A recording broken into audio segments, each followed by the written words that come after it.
Chaque jour est un miracle. Votre chronique par Foumilayo Mohamed d'Orego.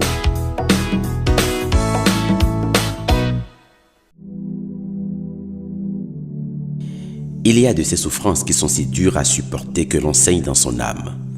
En soi, l'on ressasse et retourne maintes images qui donnent amertume, lourdeur. Tellement le poids pèse sur le cœur, on se demande comment s'en débarrasser. Il y a de ces souffrances pour lesquelles pleurer serait mieux, mais même plongé au fond d'un océan, les yeux refusent de se mouiller. Il y a quelqu'un en ce moment qui se retrouve cloîtré au lit, plongé dans la douleur de la maladie, peut-être depuis des jours, des mois, et pour d'autres encore, depuis des années. Si tu n'es pas mort jusqu'à ce moment, sache que cette maladie ne te tuera pas. Tu ne mourras pas, je peux te le dire. Cette épreuve ne te tuera pas. Cette maladie n'existe que pour nettoyer ton corps. Elle te remettra à neuf et te donnera des forces que jusque-là tu ignores. Change ta perception de la maladie et tu te lèveras dans la spontanéité. Tu peux même te lever aujourd'hui. Le problème, ce n'est pas ta maladie, mais c'est ta perception, ta conscience qui est corrompue. Déclare que cette maladie n'a aucune puissance sur toi. Il y a ceux qui souffrent de l'abandon, de l'insouciance du mari, de la rébellion de la femme. Je voudrais ce matin dire à cette personne, même si tout le monde t'abandonne, sache que tu ne mourras point. Cette épreuve ne te tuera point. Elle vient pour te rendre plus fort et plus en mesure de développer ton côté méditatif. Parce qu'on t'a tourné le dos, tu apprendras à compter non sur des hommes, mais sur quelqu'un de plus grand. La solitude est une richesse qui ouvre les portes du trésor. Vois les choses sous un angle différent. Arrête de pleurer et vois la manne dans ton désert. Sèche-moi ces larmes. Tu es né seul et tu n'as pas besoin de quelqu'un de particulier pour vivre. Si une personne t'abandonne, il reste encore 7 milliards d'autres répandus dans le monde. La pauvreté ne te tuera pas. Elle ne peut que t'apprendre l'humilité et la modération. La colère ne te tuera pas. Elle vient pour t'instruire sur la maîtrise de soi et le pardon. Même si jusqu'à ce moment, tu n'as pas encore préparé la rentrée de tes enfants, sache que cette épreuve est pour un moment. Elle ne te tuera point. Même si tu n'as rien à manger, sache que cela ne tuera point. Tu as juste une occasion pour rendre témoignage plus tard que tu as survécu au pire et ce serait ton âme pour gagner d'autres à la lumière. Tes épreuves ne te tueront point. Je ne sais pas ce que tu vis ce matin, mais sache que Lucie serait bonne. Tes épreuves ne te tueront pas. Elles existent pour te rendre plus fort, plus grand et plus mature. Tes épreuves ne te tueront point. Sois-en certain et relève-toi ce matin. Une main invisible t'est tendue, mais tu ne peux la saisir que dans l'optimisme et dans la foi, l'assurance que tout peut changer tout de suite. Alors, saisis-la. À demain. Merci de contacter le numéro +229 66 92 09 09 pour participer au groupe restreint de discussion ou pour rejoindre la liste de diffusion. Garde la foi. Garde la foi que tout ce que tu demandes, tu le recevras. Garde la foi. Garde la foi que tout ce que tu veux finira par se présenter à toi. Garde la foi. Garde la foi que ce que tu cherches sera trouvé. Garde la foi. Garde la foi que l'aide que tu désires te sera toujours accordée. Garde la foi. Crois en toi et crois en ton Créateur. Crois en ce qui t'entoure. Crois en la vie. Crois en ton réveil. Crois en tes pensées. Crois en tes actions. Crois en ce jour et crois en tous les autres qui viendront. L'un d'eux te révélera ce que désire ton cœur, pourvu que tu ne lâches pas. Mon fils, ma fille, garde la foi. Dans la tempête, garde la foi. Même si tu es secoué de tous côtés, sache que c'est seulement les grands arbres, ceux qui sont élevés ou qui possèdent beaucoup de branches qui sont secoués. Mais quelle que soit la force de la tempête, aussi longtemps qu'ils tiennent dans le sol, aussi longtemps que leurs racines restent solides, jamais ils ne peuvent être détrônés. Alors, garde la foi. Enracine-toi dans la foi, mais de grâce, ne reste pas couché. Lève-toi.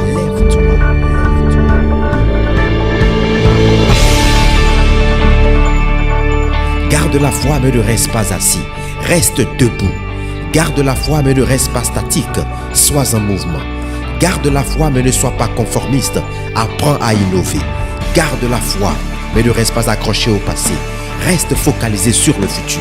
Garde la foi, mais ne reste pas limité. Garde à l'esprit qu'il y a toujours une possibilité. Garde la foi, ma fille.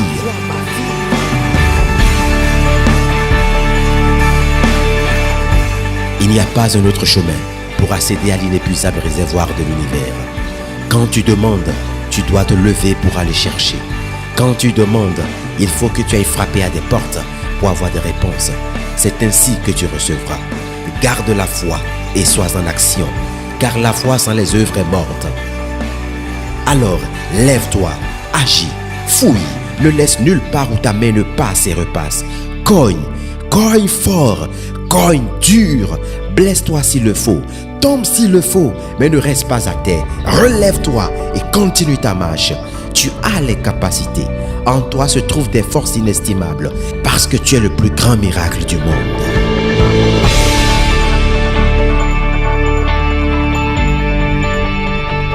Miracle né pour accomplir des miracles. Ne laisse pas ta vie se résumer au boulot, au manger, dormir et produire des enfants. Accouche le miracle qui est en toi. Pousse et libère la bénédiction qui est en toi. Tu peux avoir mal, mais garde la foi. Garde la foi. C'était moi, Fumilayo Mohamed Dorego. À demain.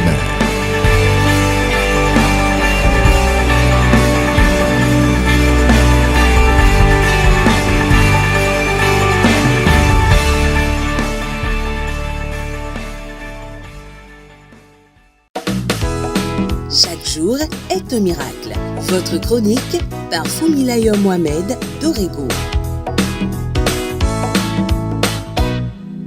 Il n'est pas rare de voir des personnes, la plupart du temps, qui se plaignent de ce qu'ils vivent. Face au challenge de la vie, on a tendance à croire qu'on est le seul au monde à vivre l'enfer et l'on croit souvent que l'herbe est verte ailleurs, chez les autres, chez le voisin.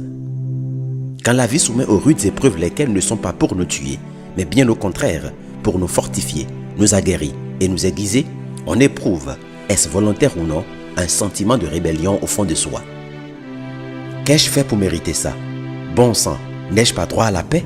Est-ce moi qui ai tué le Christ? Pourquoi ne pourrais-je pas être comme un tel Seigneur? Tant de questions qu'on se pose et qui deviennent, sans en rendre compte, des murmures, des plaintes. Tout porte à croire que la majorité des humains ne sont guère satisfaits de leur vie. On se plaint pour tout et rien. Pourquoi mes cheveux sont tels alors que pour l'autre c'est naturel? Pourquoi ai-je telle démarche? Pourquoi ci? Pourquoi cela? Tous les jours, les humains se plaignent et ignorent que c'est cela même qui les empêche de réussir leur vie. Arrêtez de vous plaindre. Cessez de bâtir autour de vous des murs et des montagnes qui empêchent le secours de venir à vous. Le véritable problème des humains, ce n'est pas leur condition, mais plutôt leur perception et leur réaction face à leurs conditions. La condition en soi n'est rien. Mais si vous la considérez comme une montagne, elle sera une montagne pour vous. Peut-être insignifiante, mais largement suffisante pour vous traumatiser toute votre vie. Imaginez vous êtes dans une situation où vous avez besoin d'aide, mais vous bâtissez encore autour de vous de fortes murailles ou vous plantez devant vous des montagnes. Comment voudriez-vous qu'on sache votre condition pour vous tendre une main secourable? Chaque plainte que vous lancez plante une montagne en face de vous. Et chaque murmure que vous prononcez installe des murs autour de vous. Arrêtez de vous plaindre. Cessez de bâtir autour de vous des murs et des montagnes et votre vie sera un miracle. S'il y a une chose que je sais et dont je suis convaincu, c'est que Dieu n'a rien créé pour qu'il soit de trop ou de moins. Ne te plains plus de ta santé, de ton corps, de ta forme, de ta beauté, de ta faiblesse, de ta condition. Tout est pour un but. Cherche le but et ta vie prendra un tout autre sens. Tes épreuves ne te tueront point. Garde la foi, renonce aux murmures et regarde ta condition en face et dis-lui: tu ne m'empêcheras pas de reconnaître que je suis la volonté parfaite d'un être plus grand que toi et qui peut tout. Et ta condition se prosternera devant toi pour t'ouvrir les portes du paradis terrestre. Car là où il y a la joie, la reconnaissance et la gratitude, le négatif ne peut subsister. Courage, Dieu est avec toi. À demain. Merci de contacter le numéro +229 66 92 09 09 pour participer au groupe restreint de discussion ou pour rejoindre la liste de diffusion. Chaque jour est un miracle. Votre chronique par Foumilayo Mohamed d'Orego.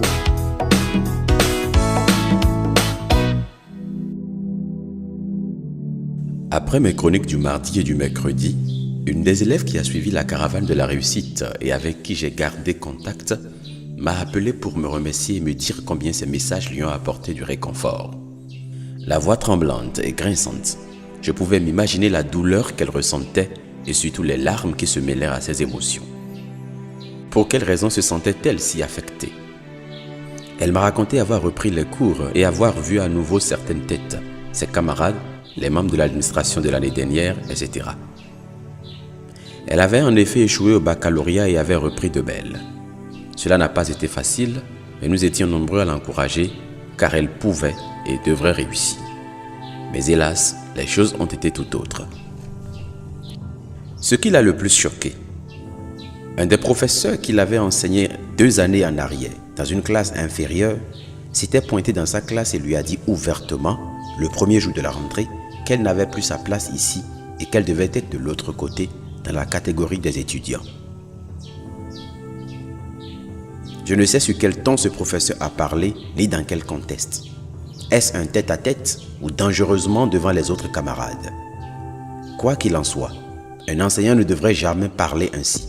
Je me demande sur quels critères les recrute-t-on pour qu'ils manquent de sagesse et de diplomatie. Un enseignant doit être un accompagnateur, un psychopédagogue dont le travail consiste à amener l'apprenant à avoir confiance en lui-même et de croire surtout. Déjà qu'il n'est pas facile d'échouer et de reprendre une classe, il ne pouvait pas se permettre de placer un si désagréable commentaire. Et si cette fille avait reçu un choc au point de baisser les bras ou d'abandonner? J'étais révolté contre cet enseignant que je ne connaissais ni d'Adam ni d'Ève. J'ai dû passer quelques minutes à convaincre et à rassurer cette jeune fille qu'elle était à sa vraie place et malgré tout ce qu'on peut dire, elle avait toujours de l'avenir et peut-être, et j'y crois, une fin plus luisante que ceux qui l'avaient devancée aujourd'hui. Arrêtons de massacrer nos enfants. L'échec n'est pas une fin en soi et l'échec n'est pas mauvais non plus. Arrêtez professeurs, enseignants, instituteurs de martyriser les apprenants. Votre rôle est de ressortir le meilleur d'eux et non de les conduire à l'abattoir. Vous n'avez pas à juger. Gardez à l'esprit que chaque fois que vous rencontrez ces enfants, vous laissez en eux une partie de vous, soit en bien, soit en mal. Et tout cela influencera leur destinée. Donnez aux enfants le meilleur. Mais je crois personnellement qu'il faut que je fasse une tournée dans les écoles pour échanger avec les professeurs et aussi avec certains parents. La réussite scolaire ne repose pas uniquement sur les épaules de l'apprenant. Telle une balance, il lui faut encore 2 bras pour avoir de l'équilibre. L'une à droite qui sont les parents et l'autre à gauche que sont les professeurs. Si vous êtes directeur d'école, membre de l'administration ou même parent, n'hésitez pas à me contacter. C'est gratuit. Mon désir est de voir l'école devenir un centre de transformation au service du développement. Agréable week-end et à lundi.